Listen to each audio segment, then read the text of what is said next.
सुखनिधि लभन्ते सद्भक्त्या सेवे सुख समाजं किमु तदा महावीर स्वामी महावीर स्वामी महावीर स्वामी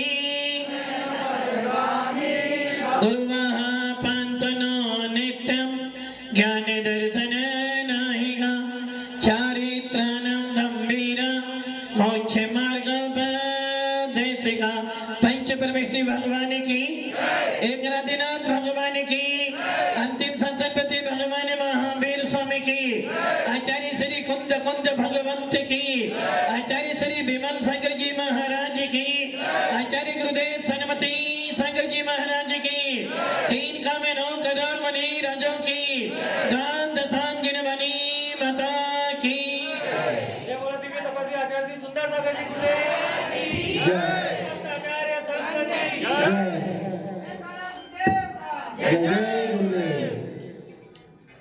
भव्य आत्माओं, भगवान महावीर का निर्माण महोत्सव बड़ी धूमधाम से देवों द्वारा संपन्न किया गया।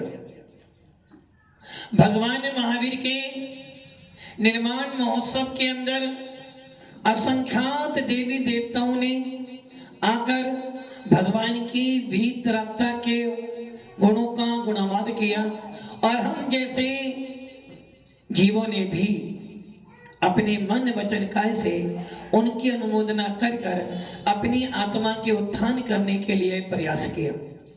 भगवान महावीर के मुख जाने के बाद गौतम स्वामी, जिनको हम बहुत अच्छी तरह जानते हैं कि यदि गौतम स्वामी नहीं होता तो शायद भगवान महावीर की देशना सुनने को नहीं मिलती।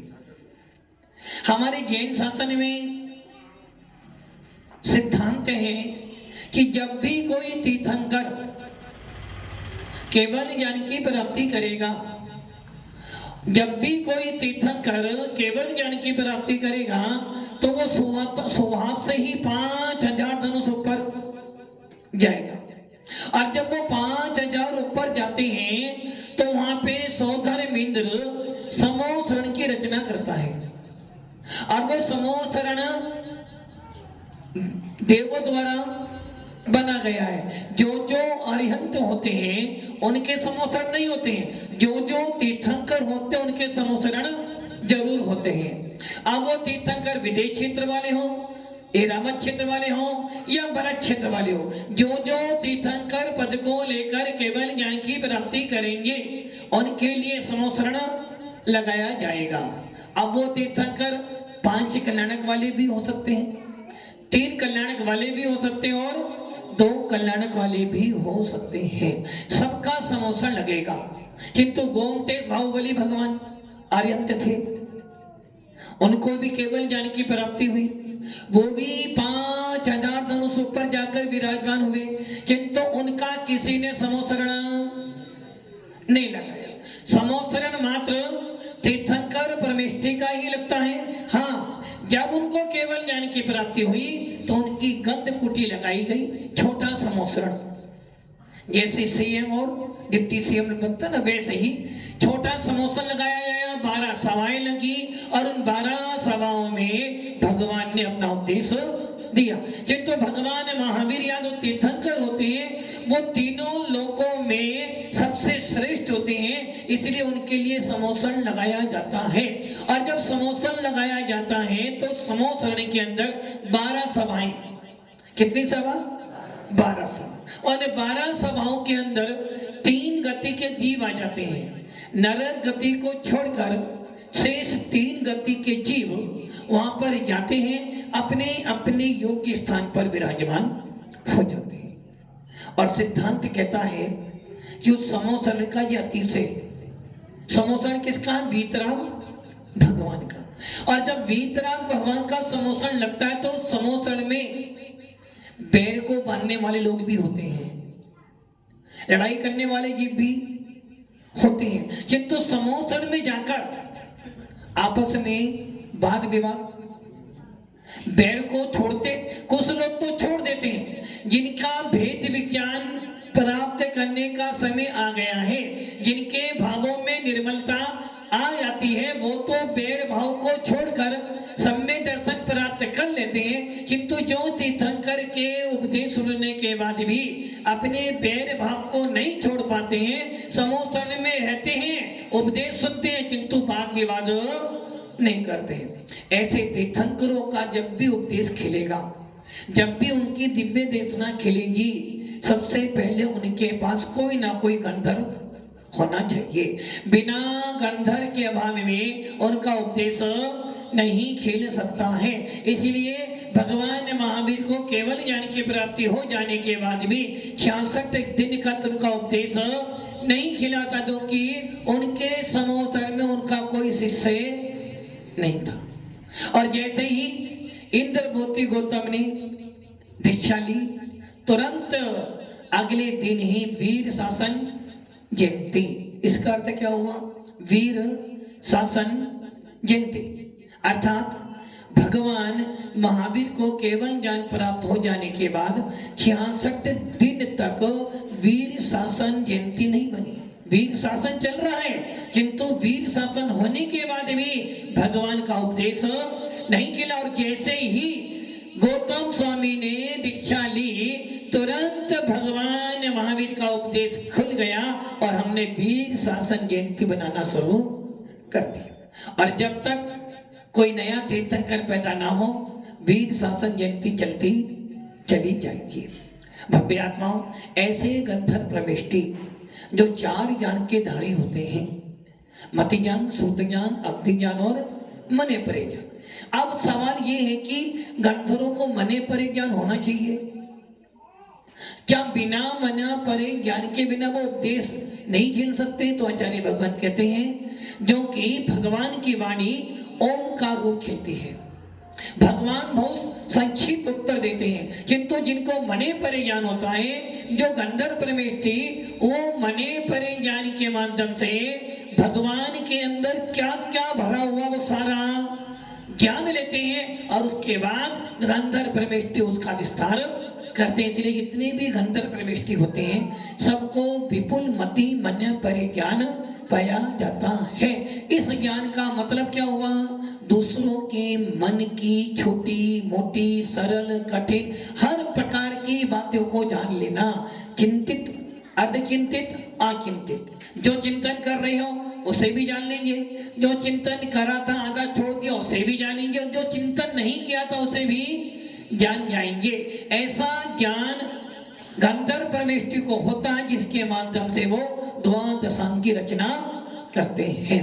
ऐसे गौतम स्वामी, जिनको केवल ज्ञान की प्राप्ति हुई और भगवान महावीर के जाने के बाद 62 वर्ष तक गौतम स्वामी, जम्मू स्वामी, सुधर्म स्वामी, इनका शासन चलेगा और 62 साल तक धर्म का उपदेश बिना रुकावट निर्बाध चलता चला आएगा।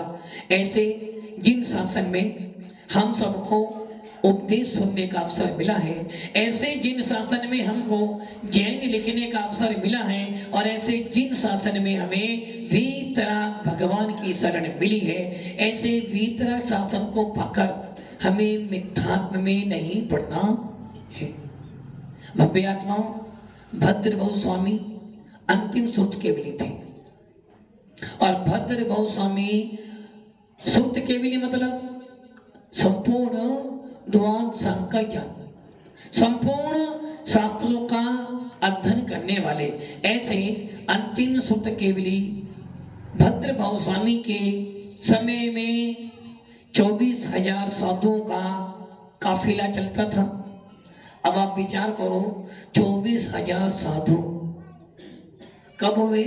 आचार्य भद्रभाऊ स्वामी के समय में 24,000 साधुओं का समुदाय।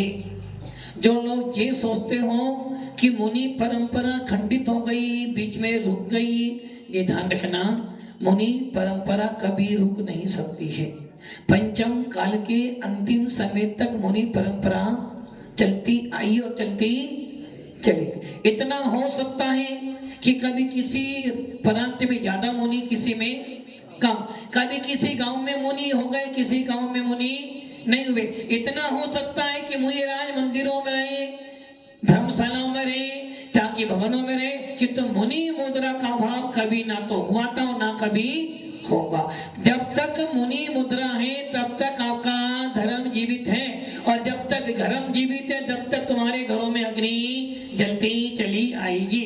जिस दिन मुनियों का अंत हो जाएगा, धर्म का विनाश हो जाएगा, और जिस दिन धर्म का विनाश हो जाएगा उस दिन अग्नि का अपने आप विनाश हो जाएगा। पहले भी मुनि हुए हैं। भद्रबाहु स्वामी कब हुए? पंचम काल में। और भद्रबाहु स्वामी के बाद में अनेक आचार्य हुए हैं, और उनके बाद मानते हैं कि जिन शासन पर बहुत अत्याचार भी हुए हैं, जिन शासन को बहुत कष्ट सहन करने पड़े समय समय पर, कभी मुगलों के द्वारा तो कभी शंकराचार्यों के द्वारा मुनियों का ह्रास किया गया। यदि हम जिन सावणी पढ़े तो सुनने में आता है कि 6 महीने तक लगातार, कितने महीने तक? 6 महीने तक दिन रात 24 घंटे आपकी जिनवाणी जलाई गई है। अब आप सोच लो, यदि किसी का मकान 6 महीने जलाया जाए तो क्या बचेगा? यदि 6 महीने तक प्रतापगढ़ में आग लग जाए, कुछ भी बचने वाला, राख भी नहीं मिलेगी। हमारे जैन शासन के महान ग्रंथों को 6 महीने तक बिना रुकावट जलाया है, 6 महीने तक। अब आप सोच लो, 6 महीने तक जिनवाणी जली है, शास्त्र जली है, तो जिन शासन के पास इतना अगाध जिनवाणी, 6 महीने तक लगातार शास्त्र जलने के बाद भी आज जितनी जिनवाणी हमारे पास में उपलब्ध है, उसको भी पढ़ने के लिए हमारे पास। अब आप सोचो, यदि 6 महीने की वो जिनवाणी नहीं जलती, कितने शास्त्र होते हमारे पास? ऐसे ऐसे शास्त्र होते जिनके माध्यम से हम और ज्यादा अध्ययन कर सकते थे। हमारे शास्त्रों में आता है कि एक ऐसा भी शास्त्र है जिसके अंदर श्री भूबले शास्त्र है। उसमें लिखा है, उसमें सिर्फ अंक लिखे, ओनली अंक। उन अंकों से अक्षर बनेंगे, अक्षर से शब्द बनेंगे, शब्द के वाक्य बनेंगे, और वाक्यों से फिर गाथा गाथा बनते चली जाएगी। और उसको लिखने वाले भी दिगंबर आचार्य हैं। उस श्री भूबले के अंदर है वर्णन, यदि कोई व्यक्ति अपने पैर पर लेप लगाए, विधि दी है पूरी, लेप लगाए तो वो आज भी विदेश क्षेत्र, हमारे शास्त्रों में समय सार, जैसे अध्यात्म शास्त्र में सोना बनाने की विधि है। किसकी विधि है? समय सार पढ़ा नहीं है, किंतु आज जरूर पढ़ना। ना कि उसमें क्या लिखा है? सोना बनाने की, समय सार में सोना बनाने की विधि लिखी है। समय सार में दिया है सोना बनाने की विधि, किंतु उसमें ये लिखा है तेरा पुण्य भी चाहिए। आत्मा को सोना नहीं, पुद्गल को सोना बनाने की विधि समय सार में दी है। अब आप सोच लो, जिस शास्त्र में पुद्गल की विधि दी होगी तो चेतना की कितनी विधि दी होगी? पुद्गल को आप सोना बना सकते हो, किंतु इस आत्मा में तो सोना भरा हुआ है, बस आपको प्रकट करना है। भव्य आत्माओं, जिन शासन में हर चीज है, किंतु हमने अपने जिन शासन का कभी मूल्य नहीं समझा है। अब आप सोच लो, 6 महीने कितने शास्त्र, ये जो आपके आज हवाई जहाज, रॉकेट, ये साइंस जो कहता है, ये सारा हमारे जिनेंद्र देव बहुत पहले कह चुके हैं। जिनेंद्र देव तो अनादि निधन से चले आ रहे, अनादि निधन से कह चुके हैं कि जैसा सूर्य है, कैसा चंद्रमा है, कैसा है, किंतु हमने क्या कर दिया? हमने अपने धर्म को उदासीन बना दिया है। इसलिए अब सोच लो, आप 6 महीने तक जिनवाणी जली होगी, दिन रात कितने शास्त्र, कैसे कैसे अमूल्य निधि हमारी जली होगी। आज की किसी मंदिर के अंदर हस्तलिखित शास्त्र मिल जाते हैं, और वो पहले के लोग स्वर्ण साइन से लिखवाते थे। आज भी किसी किसी मंदिरों में तत्वा सूत्र, समय सार स्वर्ण साई से लिखे हुए रखे होंगे, आज भी रखे हैं। अब आप सोच लो उन आचार्य भगवंतों ने कैसे कैसे पुरुषार्थ से वो शास्त्र लिखे होंगे, कहाँ से साई लाए होंगे, कहाँ से पेपर लाए, कहाँ से कलम बनाई होगी, और उसके बाद वो शास्त्र लिखे ताड़ पत्रों पे शास्त्र लिखे रखे हैं। अब आप सोचो 6 महीने तक वो शास्त्र जलाए गए, उन शास्त्रों को जलाने के बाद भी जिन शासन का शास्त्र कम नहीं, वो आज इतने शास्त्र उपलब्ध हैं। तो आप सोचो 6 महीने वाले वो शास्त्र सारे जमा करते तो अगाध शास्त्र भंडार दिगंबरों के पास मिलता। अब जितने शास्त्र बचे हैं उनको भी यदि हम एक ही बार पढ़े ना, यदि एक जीव अपने जीवन में ये सोच ले कितने शास्त्र पूर्वाचार्य लिख गए और उपलब्ध हैं आज हमारे पास, यदि उस एक शास्त्र को जितने भी शास्त्र एक ही बार पढ़ो तो आपका जीवन कम पड़ेगा, शास्त्र पूरे नहीं हो पाएंगे। यदि 1000 शास्त्र हैं और आपको एक शास्त्र पढ़ना है तो एक शास्त्र पढ़ने के लिए 1 महीना मांग के चलो, कितनी उम्र बीत जाएगी आप? और आपके पास क्या नहीं है? अब आप सोच लो कितने सारे शास्त्र हमारे पास आज उपलब्ध हैं। धवलाल जय धवल महाधवल 16 पुस्तक और एक एक पुस्तक को पढ़ने में 4-4 5-5 महीने लग जाते हैं, सिर्फ पढ़ने में, समझने में नहीं, ओनली पढ़ने में। जीव कांड कर्म कांड तीनों पढ़ती पढ़ने बैठ जाओ, पढ़ते जाओ पढ़ते जाओ पढ़ते जाओ, समझना नहीं है, पढ़ते पढ़ते आपको समय लग जाएगा। और समझने में तो जब तक समझ में आएगा तब तक आपकी आयु। अब सोच लो कितना अगाध जिन शासन आपके पास में है और हमारे पास ऐसे भद्रभाव स्वामी जिन्होंने सुप्त ज्ञान के माध्यम से इन जिन शासन की ब्राह्मणा की, और कुंद स्वामी जैसे कुंद स्वामी जैसे आचार्य भगवंतों ने आत्मा का सार लिखा। अनेकों आचार्यों ने, किसी ने प्रथमान योग, किसी ने चरणान योग, किसी ने लिखा भैया प्रथमान योग पढ़, महापुरुषों का जीवन से नीचे पढ़ो। महापुरुषों के जीवन को पढ़ोगे सुनोगे तो आपके अंदर दृढ़ता आएगी, आपके अंदर सहनशीलता आएगी, आपकी बुद्धि में निर्मलता आएगी और आपका सम्य दर्शन मजबूत बनेगा। और जब सम्य दर्शन मजबूत बन जाएगा तो तुम्हारा मोक्ष मार्ग शुरू हो जाएगा। ऐसा कौन सा महापुरुष है जिस पे उपसर्ग नहीं हुए, जिन पे परिचय नहीं आए? राम को देख लो, राम पर भी आए, सीता के ऊपर भी आए, महावीर के ऊपर भी आए, आदिनाथ के ऊपर भी आए, तो श्रीपाल के ऊपर भी, सबके ऊपर कष्ट आए, किंतु उन्होंने कष्टों के अंदर भी अपने धर्म को प्रथमा नियोग पढ़ने से फल क्या है? परिणामों में, और परिणामों में स्थिर ना हो, कम से कम जिन शासन में तो स्थिर, कि जब इतने महापुरुषों के ऊपर उपसर्ग आए हैं। तो मैं तो भगवान महावीर का जीवन देखा आपने, कहाँ आदिनाथ का कोल, कहाँ भील, कहाँ शेर, और फिर कहाँ 3 लोक का अधिपति बनकर बैठे। कितने कष्ट। मैना सुंदरी राजा की पुत्री होने के बाद भी, पवन जी की पत्नी होने के बाद भी, सीता महारानी देख लो आप, राजा की पुत्री, मोक्षजामी बलभद्र की पटरानी, और कितने कष्ट सहन की। मैना सुंदरी श्रीपाल को मिला, कोड़ीपति मिल गया, चंदन वाला श्रीपाल, सुदर्शन से। कष्ट सबके जीवन में आते हैं, किंतु प्रथमा नियोग पढ़ने का लाभ है कि इन शास्त्रों को पढ़ने से जब हमारे परिणाम, जब हमारी श्रद्धा गिरती है ना, नहीं कहीं चले, तो उस समय ये प्रथमा नियोग आपकी श्रद्धा को मजबूत करता है। चरणान योग, जब श्रद्धा मजबूत हो गई तो आचार्य कहते हैं भैया चरणान योग, चलना सीखो। कैसे चलना है, कैसे बैठना है, कैसे बोलना है, कैसे खाना है, कैसे पीना है, कैसा क्या करना है, ये सारा सिखाता है चरणान योग। और जैन शासन में आज यदि चरणान योग हटा दे तो क्या बचा तुम्हारे पास?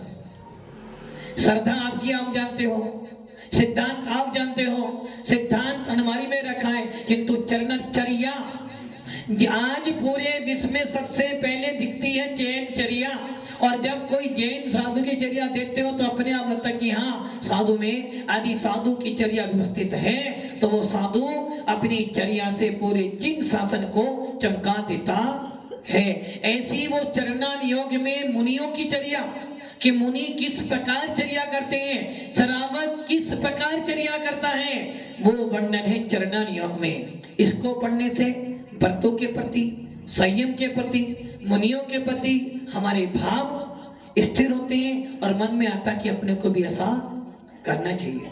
करना योग, परिणामों को संभालना।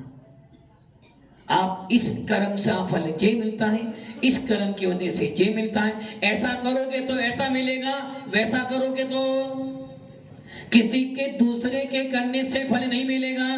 तुमने जैसे जैसे कर्म किए, कर्म का जैसा तुमने बंद किया है वैसा उदय आएगा, जैसा उदय आएगा वैसा फल भोगोगे, और उस फल में जैसे जैसे भाव करोगे वैसा परिणाम बनेगा। और इसके बाद आता है धर्म योग, जिसमें आत्म तत्व को 6 धर्म 7 तत्व 9 पदार्थों का वर्णन है, जिसको पढ़ने के बाद निज आत्मा की याद आती है। ऐसे चारों योग को हमारे आचरण लिखा और आपके लिए लिखकर चले गए कि भैया कम से कम जब तुझे फुर्सत मिले तब तो पढ़ ले। किंतु आपकी फुर्सत कैसी है? आपके पास जिन शासन में जन्म लेने के बाद भी जिनेंद्र देव की वाणी पढ़ने का समय नहीं है। कल आपने सुना था सबसे खतरनाक कौन है? मिथ्यात्व। सबसे खतरनाक मिथ्यात्व। और उस मिथ्यात्व में यदि एक बार आपका जन्म हो गया तो समझ लेना अनंत भव। किसके? आपके जिन धन के। इसलिए सबसे पहले मिथ्यात्व से बचो। बाजार में जाते हो ना, दीपावली की सेल लगती, सीजन लगता है ना दीपावली का सेल, और सेल में क्या होता है? घटिया माल भी, और आप थोड़ा सा सस्ता माल ले आते हो। और फिर उसी प्रकार मैं आता हूँ, आपको भी सेल मिल रही है। जिनेंद्र देव की वाणी बार बार समझ, भैया कुछ कर ले बना अंत समय में पछताओगे। अभी अवसर मिला है, कुछ कर लो, वरना भव्य आता हूँ अभी उम्र है। धीरे धीरे जब शरीर काम नहीं करेगा तो धर्म भी अच्छा। अर्थ मृतक सम बुढ़ापनो कैसे रूप। जीवन भर क्या किया? जीवन भर क्या किया? बालपने में ज्ञान न लियो, तरुण समय तरुणी रत रहो। अर्थ मृतक सम बुढ़ापनो कैसे रूप। जो उम्र ज्ञान की थी वो खेल में दी, जो उम्र अध्ययन की थी उसमें धन और घर वाली। और जब बुढ़ापा आ गया, अब क्यों महाराज जी में कुछ पढ़ा दो, सत्य जी कुछ पढ़ा दो, तो क्या पढ़ाएंगे? फिर वो देवियां ही याद आएंगी बार बार। जीवन भर जो किया है वो याद आएगा। इसलिए भव्य आत्माओं, बड़े भाग्य से मिला है जैन कुल, बड़े भाग्य से मिली है जिनेंद्र की शरण। ऐसे अवसर को पाकर कुछ तो प्रयास करो अपनी आत्मा के लिए। 24 घंटे आपके पास है, 24 के 24 घंटे मत लगाओ। कम से कम अपने इलाज के लिए, अपने जीवन के लिए कम से कम 2 घंटे तो ऐसे निकालो जिसमें आप अपनी आत्मा का कुछ चिंतन, कुछ मनन, कुछ स्वाध्याय कर सको। और 2 घंटे तो 1 घंटा को निकालो कम से कम कि हम कुछ करें। कि तब मैं आता हूँ, यदि नहीं करोगे तो जीवन तो बीतेगा, पर्याय बीतेगी, अगली पर्याय आएगी, फिर पछताओगे तो अवसर चूक जाओगे। अब ये अवसर मिला है, आत्मा का हित कर लो, कल्याण कर लो, वरना दिन तो ना जाने किस समय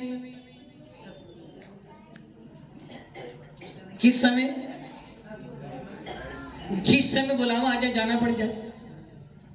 सामान तो तैयार करना पड़ेगा, पैकिंग तो, बाहर जाना है तो पैकिंग तो क्या करनी पड़ेगी? पैकिंग भी करनी पड़ेगी और खाना पीना भी पैक।